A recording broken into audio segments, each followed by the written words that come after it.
나는 진중권이다. 평생을 비판적 지식인으로 살아왔고 국가주의와 맹목적 애국심을 경계해왔다. 내가 늘 주장해온 것은 명확했다. 감정은 위험하다. 특히 나라 사랑이라는 이름으로 포장된 감정은 더욱 그렇다. 이성 없는 애국심은 파시즘의 씨앗이 될 수 있다고 나는 수없이 강연하고 글을 썼다. 그런데 이번에는 달랐다. 캄보디아에서 330명의 한국 국민이 동시에 실종되었다는 소식을 처음 들었을 때 나는 습관적으로 냉정함을 유지하려 했다. 또 사기 집단에 걸려든 건 아닐까? 개인의 부주의를 국가가 책임져야 하나? 이런 생각들이 머릿속을 스쳤다. 하지만 며칠이 지나고 일주일이 지나면서 나는 내 안에 무언가가 흔들리는 걸 느꼈다. 이건 단순한 사건이 아니었다. 이건 국가라는 개념에 대한 그리고 국가의 책임에 대한 근본적인 질문이었다. 엘리라는 여성의 이야기를 처음 접한 건 한 국제인권단체의 보고서를 통해서였다. 그녀는 국제인권 전문가로 동남아시아에서 10년 넘게 일해온 사람이었다. 보고서는 담담했지만 그 행간에서 나는 깊은 절망을 읽을 수 있었다. 엘리는 몇 년 전 가장 친한 친구를 동남아에서 잃었다. 인신매매 조직에 납치되어 끝내 돌아오지 못한 친구. 그때 국가는 아무것도 해주지 않았다. 나는 국가를 믿지 않는다. 엘리가 인터뷰에서 한 말이다. 국가는 국민을 지키지 않는다. 특히 우리 같은 평범한 사람들은 나는 그녀의 말에 고개를 끄덕일 수밖에 없었다. 그동안 내가 비판해온 것도 바로 그것 아니었나? 국가라는 거대한 기계는 통계와 외교적 수사로만 작동하고 정작 국민 한 명 한 명의 생명은 그저 숫자에 불과하다고. 그런데 이번 사건은 규모가 달랐다. 330명. 이건 더 이상 개별 사례가 아니었다. 이건 시스템의 문제였고 국가의 존재 이유에 대한 질문이었다. 나는 엘리가 한국 정부 관계자들과 나눈 대화 녹취록을 입수했다. 그 대화는 차가웠다. 저희가 할 수 있는 건 외교적 채널을 통한 항의뿐입니다. 현지 법에 따라 절차를 밟아야 합니다. 국제법상 우리가 직접 개입할 수 있는 권한이 제한적입니다. 맞는 말이다. 법적으로, 외교적으로, 절차적으로 모두 맞는 말이다. 하지만 330명의 가족들에게 그리고 실종된 사람들 본인에게 이런 답변이 무슨 의미가 있을까? 엘리의 동료 중 한 명인 민서라는 젊은 여성이 보낸 마지막 메시지가 공개되었다. 엘리 언니 도와줘요. 여긴 사람이 사는 곳이 아니에요. 하루에 20시간씩 일하고 맞고 먹지도 못하고 제발 저 좀 꺼내주세요. 그 메시지 이후 민서는 완전히 연락이 끊겼다. 나는 그 메시지를 읽으면서 생각했다. 만약 이 사람이 미국 국민이었다면, 영국 국민이었다면, 프랑스 국민이었다면 과연 그 나라들도 외교적 채널만 이야기했을까? 역사는 명확한 답을 준다. 미국은 자국민이 위험에 처하면 군대를 보낸다. 프랑스는 아프리카에서 자국민 보호를 위해 군사작전을 수차례 감행했다. 영국은 심지어 아르헨티나와 전쟁까지 불사했다. 포클랜드 전쟁의 본질이 무엇이었나? 자국 영토에 대한 주권, 그리고 그곳에 사는 자국민에 대한 책임이었다. 그렇다면 한국은 나는 평생 국가주의를 비판해왔다. 하지만 이 순간 나는 새로운 질문과 마주했다. 국가가 국민을 지키지 못한다면 국가는 왜 존재하는가? 우리는 왜 세금을 내고 왜 법을 지키고 왜 국가라는 시스템에 복종하는가? 사회계약론의 기본이다. 홉스가 말했듯 우리가 자연 상태의 자유를 포기하고 국가의 권력을 위임한 이유는 단 하나다. 보호받기 위해서다. 생명과 안전을 보장받기 위해서다. 만약 국가가 이 기본적인 의무를 이행하지 못한다면 국가는 정당성을 잃는다. 330명의 실종자. 이건 단순한 숫자가 아니다. 이건 330개의 가족이고 330개의 인생이고 330개의 꿈과 희망이다. 그리고 이건 6천만 한국 국민 전체에게 던져진 질문이기도 하다. 당신이 해외에서 위험에 처했을 때 이 나라는 당신을 지킬 것인가? 엘리는 이미 답을 알고 있었다. 아니요. 하지만 나는 그리고 아마도 수많은 한국 국민들은 다른 답을 원했다. 우리는 그렇다라는 답을 행동으로 증명하는 국가를 원했다. 이것이 내가 이 사건을 주목하기 시작한 이유다.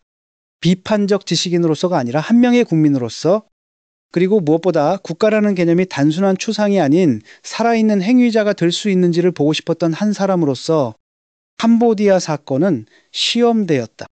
대한민국이라는 국가가 과연 국민을 지킬 의지와 능력이 있는지를 증명해야 하는 시험대.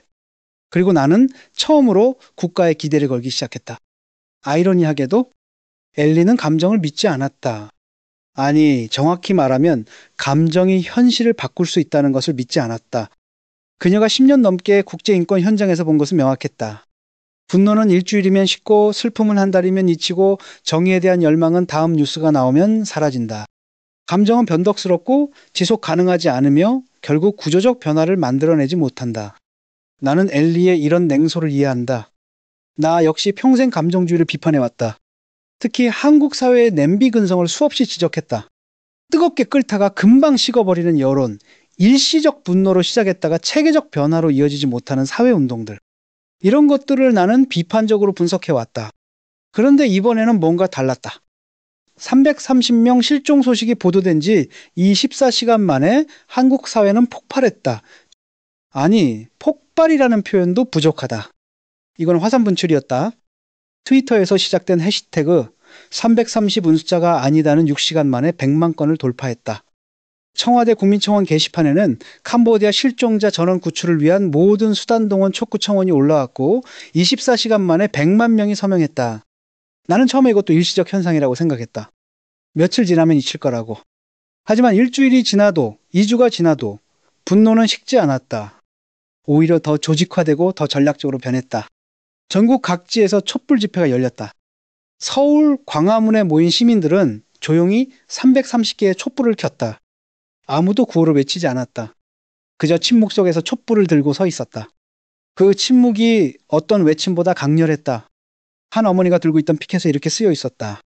내 아들이 330명 중 한 명입니다. 숫자가 아닙니다.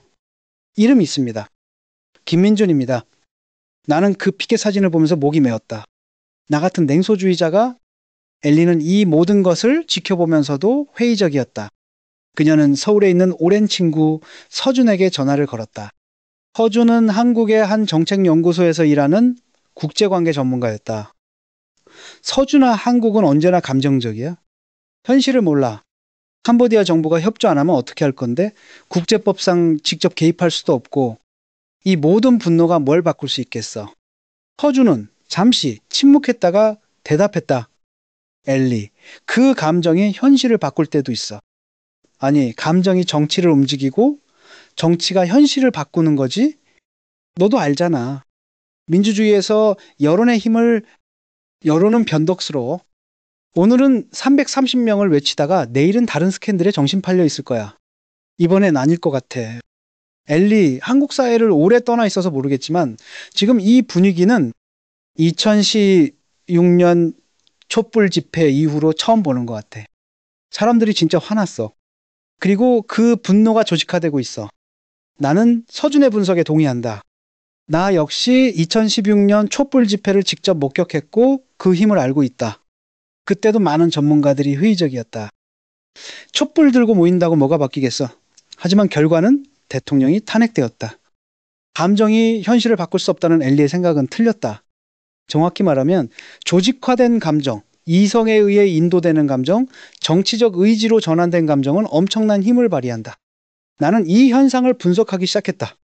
왜 이번 사건은 다른가? 왜 사람들의 분노는 식지 않는가? 첫째, 보편성이다. 330명은 특정 계층이 아니었다. 20대부터 60대까지, 학생부터 은퇴자까지 다양한 배경을 가진 사람들이었다. 나도 저렇게 될 수 있다는 공감대가 형성되었다. 둘째, 명확성이다. 이건 복잡한 정치적 이슈가 아니었다.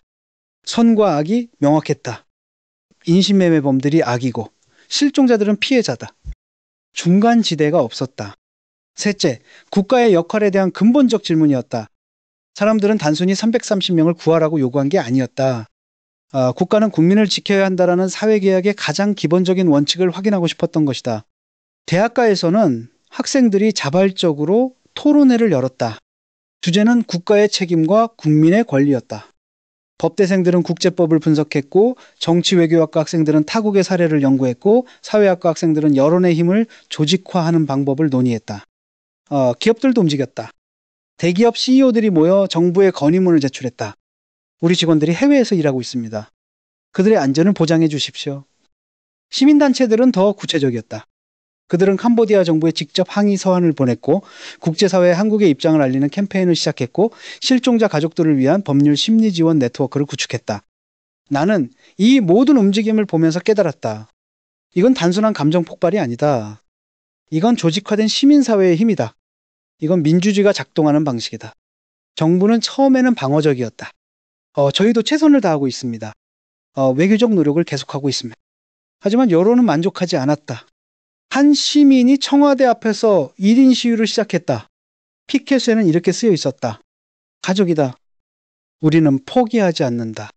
그 사진이 소셜미디어에 퍼지면서 전국에서 수백 명이 똑같은 피켓을 들고 각자의 지역에서 1인 시위를 시작했다. 조직된 것이 아니었다. 자발적이었다. 하지만 그 자발성이 모여 거대한 물결이 되었다. 나는 엘리에게 이메일을 보냈다. 우리는 직접 만난 적은 없지만 이 사건을 통해 서신을 교환하게 되었다. 엘리, 당신은 감정이 현실을 바꿀 수 없다고 했습니다. 나도 평생 그렇게 믿어왔습니다.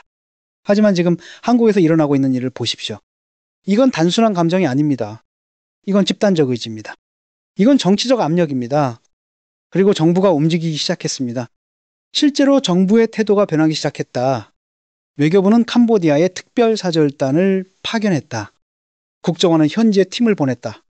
국방부는 필요시 모든 수단을 고려하겠다는 입장을 내놓았다. 이건 전례 없는 일이었다. 한국 정부가 해외에서 실종된 국민을 위해 이렇게 적극적으로 나선 적이 없었다. 엘리는 내 이메일을 읽고 답장을 보냈다.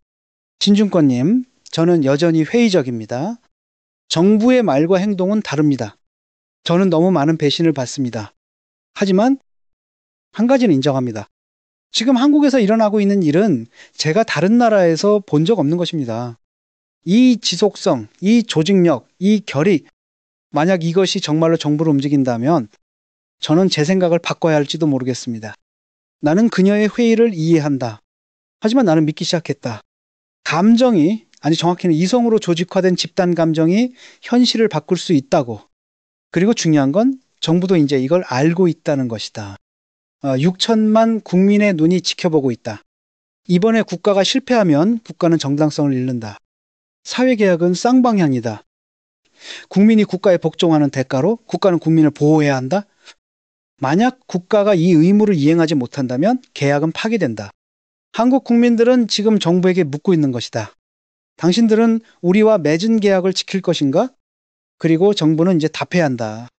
말이 아니라 행동으로. 나는 외교를 오랫동안 관찰해왔다. 그리고 한 가지 확실히 알게 된 것이 있다. 외교는 말의 예술이 아니라 타이밍의 과학이라는 것이다. 무엇을 말하느냐보다 언제 말하고 언제 침묵하느냐가 더 중요하다. 한국 정부의 초기 대응을 지켜보면서 나는 처음에는 답답했다. 너무 느렸다. 너무 조심스러웠다. 너무 외교적이었다. 국민들은 즉각적인 행동을 원했는데 정부는 공문을 보내고 회의를 하고 검토 중이라는 말만 반복했다. 하지만 2주가 지나면서 나는 깨달았다. 이건 느린 게 아니었다. 이건 전략이었다.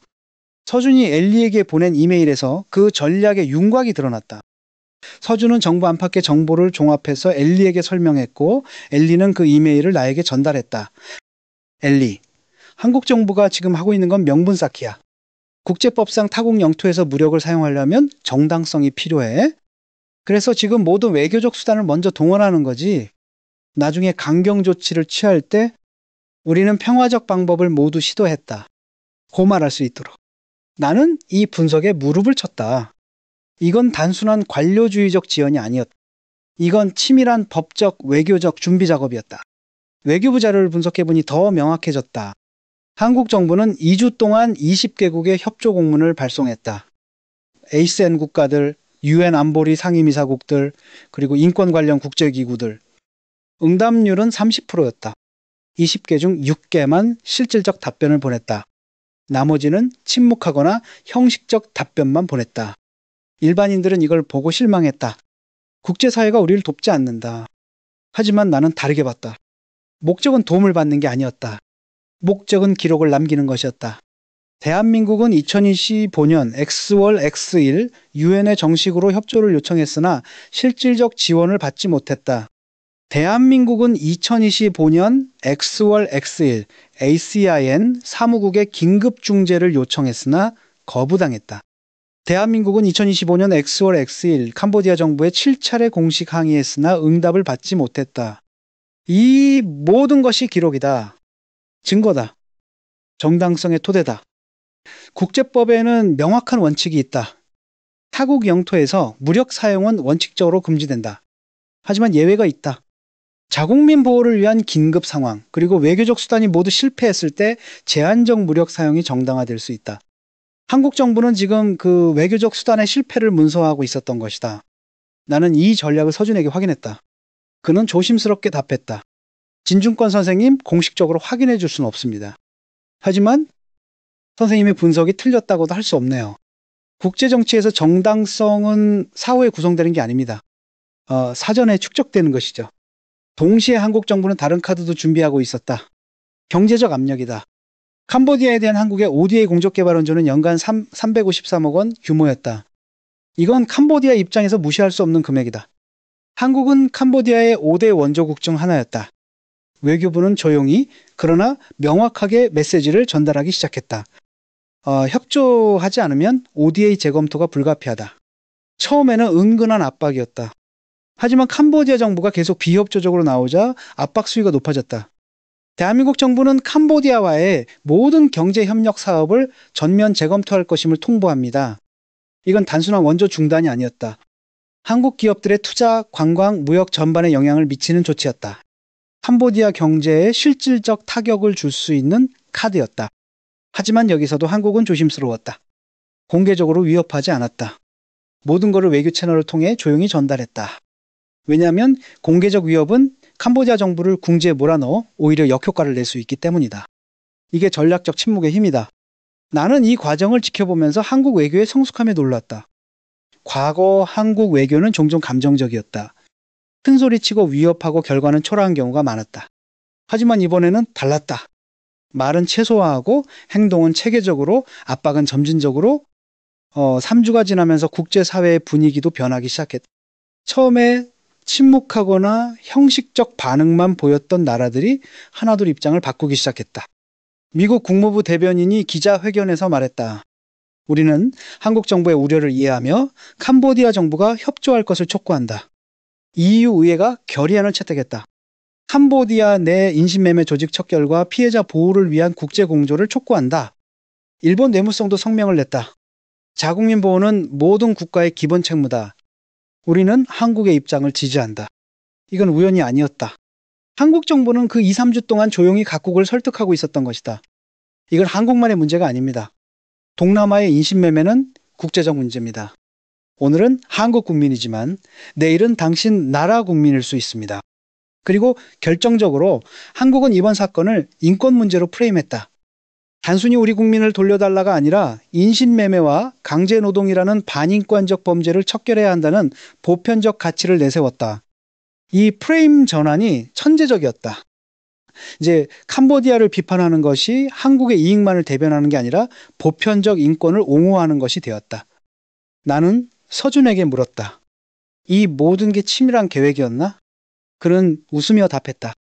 일부는 계획이었고, 일부는 즉흥이었고, 일부는 행운이었습니다.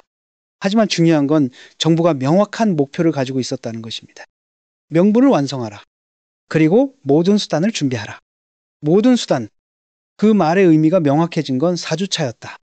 외교부 대변인이 정례 브리핑에서 차분하게 그러나 단호하게 말했다. 대한민국 정부는 자국민 보호를 위해 가능한 모든 외교적 노력을 경주했습니다.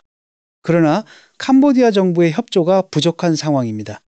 따라서 대한민국 정부는 자국민 보호를 위한 모든 수단을 검토 중임을 밝힙니다. 모든 수단. 기자들이 물었다. 모든 수단이라 하면 군사적 옵션도 포함하는 것입니까?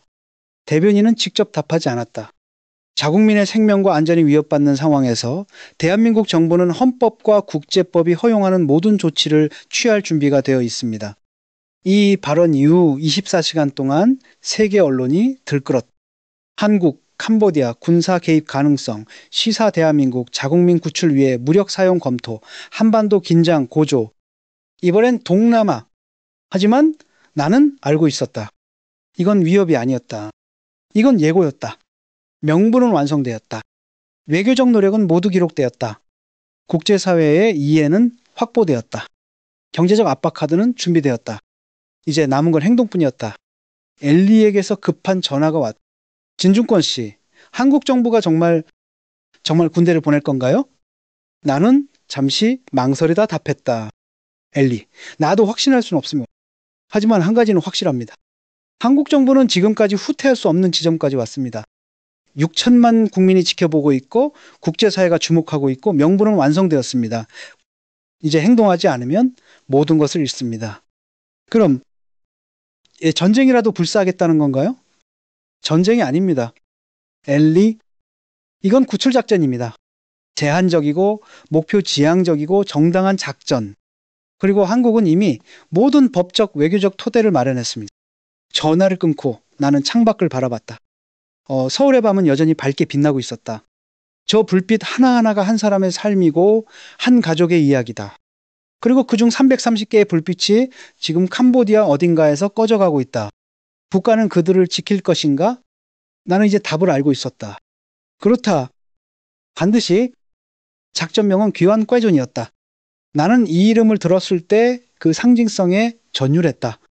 단순히 구출이나 탈환이 아니라 귀환. 이건 단순한 군사작전이 아니었다. 이건 약속의 이행이었다. 국가가 국민에게 한 약속, 우리는 당신을 지킨다는 그 약속의 실현. 나는 국방부 출입 기자로부터 단편적인 정보를 입수할 수 있었다. 물론 작전의 세부사항은 극비였다.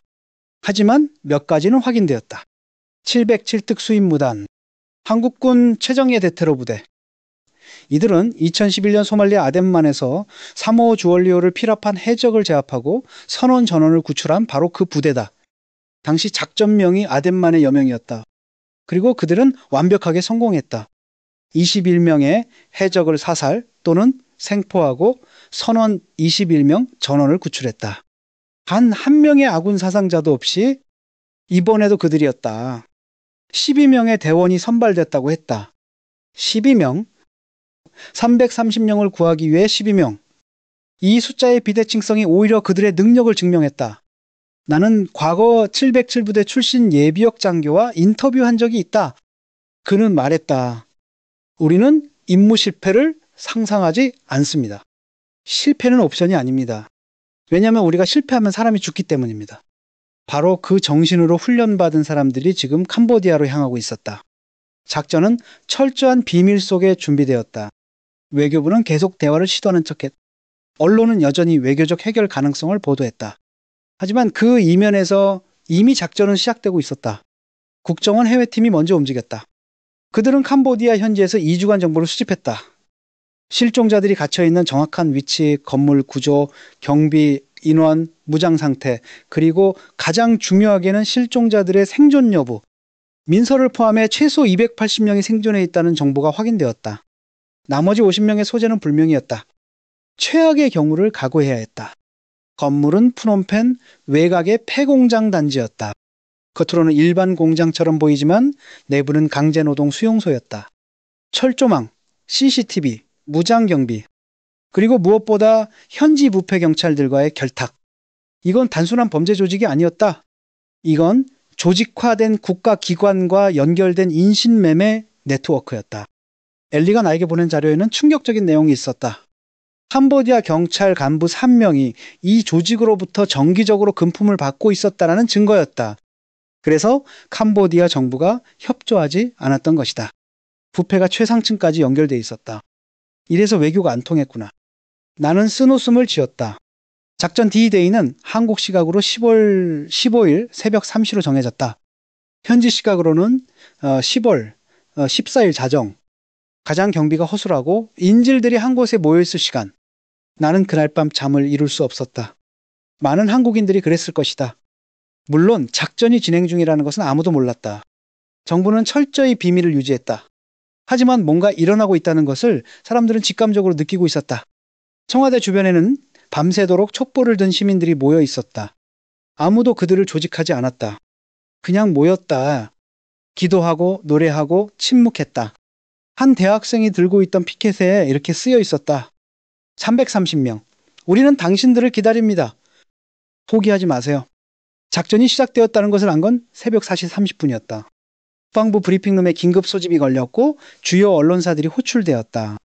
나도 몇몇 언론인 친구들로부터 연락을 받았다. 뭔가 큰일이 터진 것 같습니다. 나는 서둘러 옷을 갈아입고 국방부로 향했다. 새벽 5시 브리핑룸은 이미 기자들로 가득 차 있었다. 모두가 초조하게 대기하고 있었다. 5시 30분 국방부 장관이 직접 나타났다. 이례적인 일이었다. 보통 대변인이 브리핑을 하는데 장관이 직접 나온다는 것은 장관은 단상에 서서 준비된 원고를 읽기 시작했다. 그의 목소리는 떨렸다. 긴장 때문인지 감격 때문인지 알 수 없었다. 국민 여러분, 그리고 330명 실종자 가족 여러분께 알려드립니다. 대한민국 국군은 금일 새벽 캄보디아 현지에서 우리 국민 구출 작전을 실시했습니다.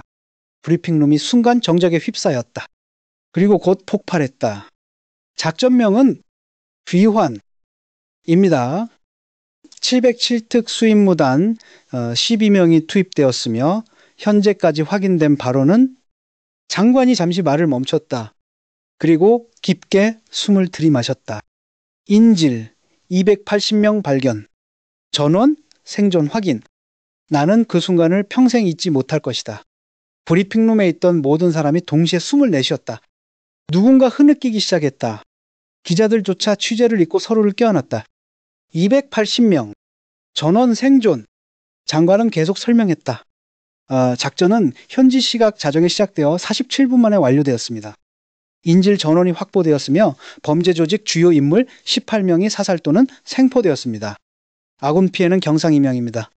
47분. 단 47분 만에 나머지 50명은 어떻게 되었습니까? 한 기자가 다급하게 물었다. 장관의 표정이 어두워졌다. 현재 수색 중입니다. 그러나 일부는 이미 다른 지역으로 이송되었거나 최악의 경우를 각오해야 할 수도 있습니다. 우리는 끝까지 찾을 것입니다. 나는 숙연해졌다. 280명의 기쁨 뒤에는 50명의 불확실성이 있었다. 완벽한 해피엔딩은 아니었다. 하지만 그럼에도 불구하고 이건 기적이었다. 장관은 작전 영상 일부를 공개했다. 야간 투시경으로 촬영된 흐릿한 영상이었지만 그 안에 담긴 것은 명확했다. 문이 부서지고 특수부대원들이 진입하고 대한민국 군인이다. 안전하다. 외치는 소리. 그리고 인질들이 울먹이며 손을 드는 모습. 한 대원이 젊은 여성에게 다가갔다. 민서였다. 민서 씨 맞습니까? 네. 네. 저예요. 대한민국이 데리러 왔습니다. 이제 안전합니다. 민서가 그 자리에서 무너져 내렸다. 대원이 그녀를 부축했다.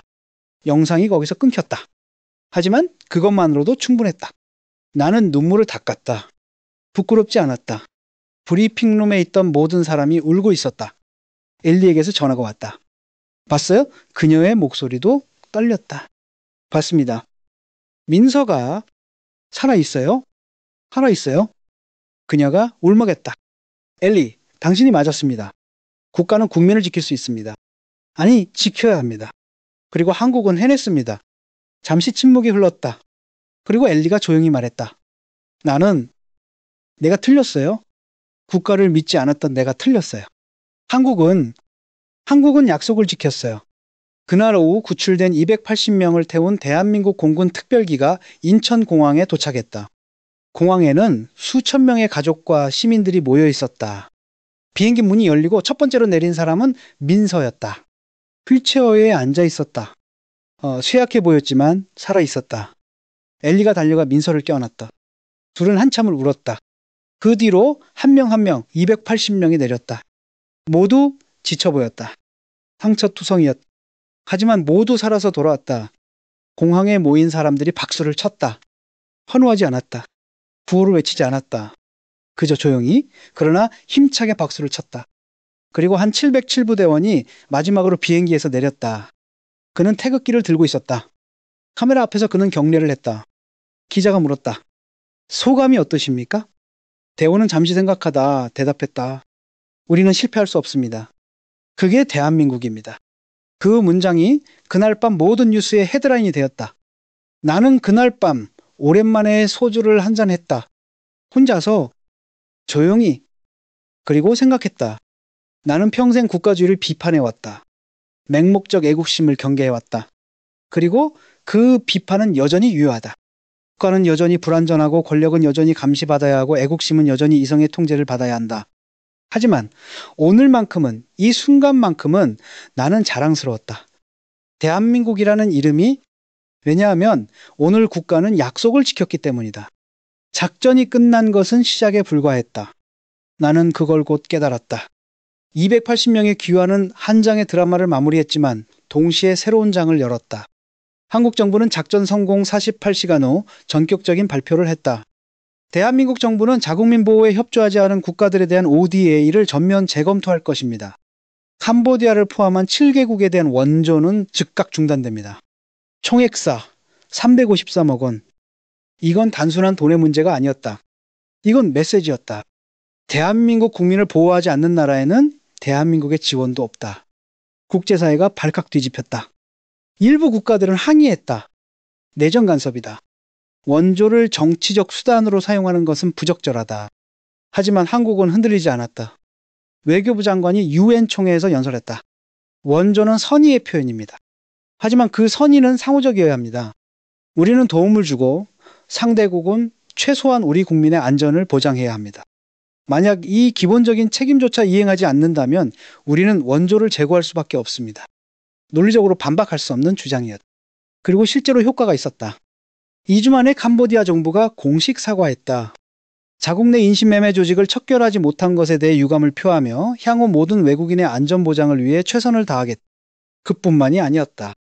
베트남, 라오스, 미얀마, 필리핀, 태국, 인도네시아, 말레이시아 7개국이 잇따라 외국인 보호 관련 법률을 개정하거나 강화했다.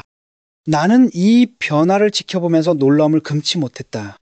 한 번의 군사작전이 전체 지역의 법과 제도를 바꿔놓고 있었다. 하지만 가장 극적인 변화는 다른 곳에서 일어났다. 프랑스 국회가 해외 자국민 긴급보호법을 발의했다.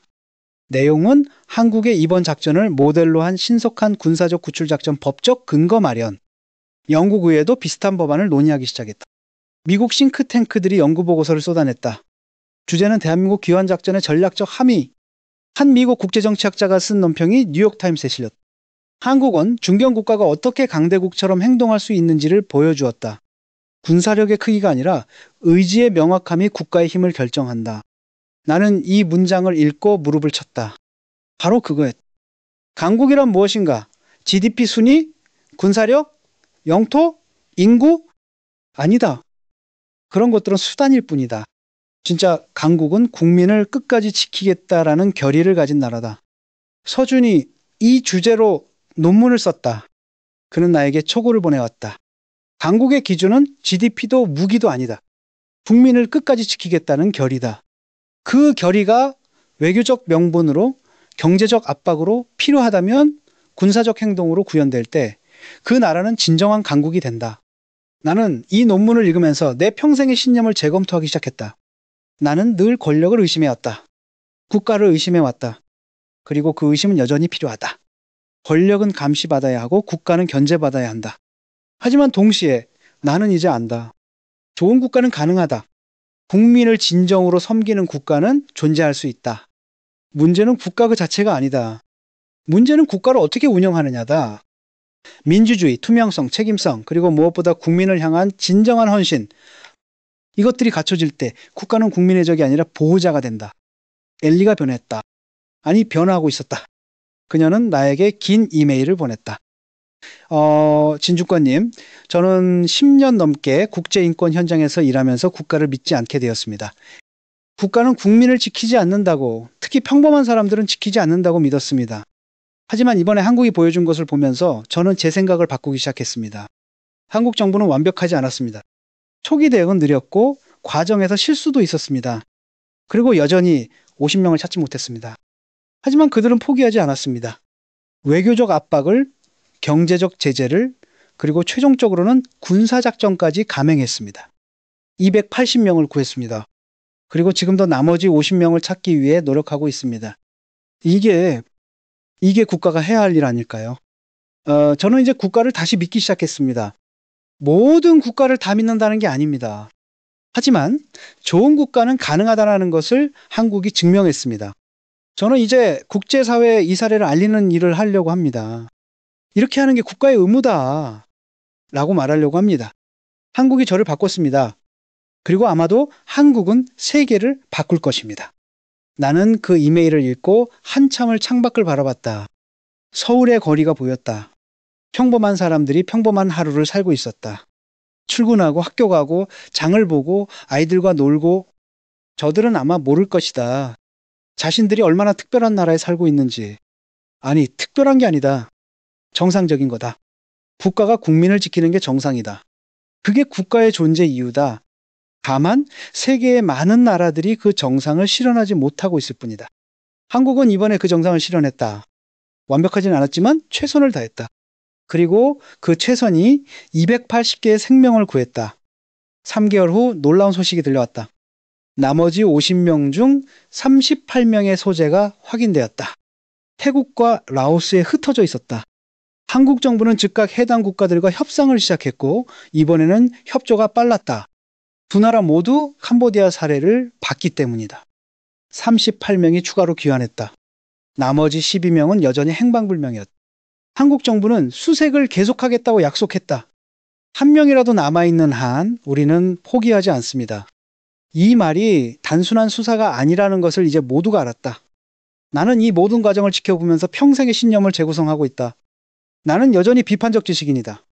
나는 여전히 권력을 의심하고 국가주의를 경계한다. 하지만 이제 나는 안다. 국가는 적이 아니다. 잘못 운영된 국가가 문제일 뿐이다. 그리고 올바르게 운영되는 국가는 국민의 가장 강력한 보호자가 될 수 있다.